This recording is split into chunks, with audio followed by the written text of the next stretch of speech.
National Electrical Code Section 314.28b states that in pull boxes or junction boxes having any dimension over 6 feet, all conductors shall be cabled or racked up in an approved manner.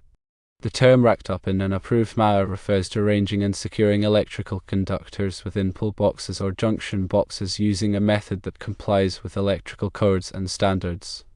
The purpose of racking up conductors is firstly, to prevent tangling and damage to the conductors. Secondly, to facilitate the installation and maintenance of electrical circuits. Thirdly, to ensure the conductors are securely held in place. The National Electrical Code does not specify particular approved methods for racking up conductors, but there are several common and accepted practices.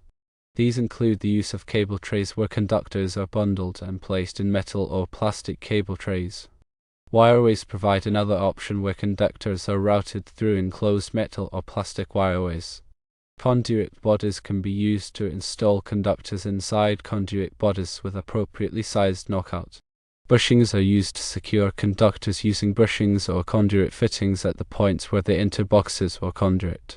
The chosen method should ensure that the conductors are firstly, neatly arranged and accessible. Secondly, protected from physical damage.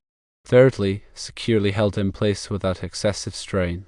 The requirement for racking up conductors in boxes over 6 feet in any dimension is intended to prevent tangling and damage to the conductors due to their increased length. Electrical inspectors typically enforce this requirement by inspecting pull boxes and junction boxes to ensure that the conductors are racked up in an approved manner. Improper racking can result in failed inspections and the need for corrective action.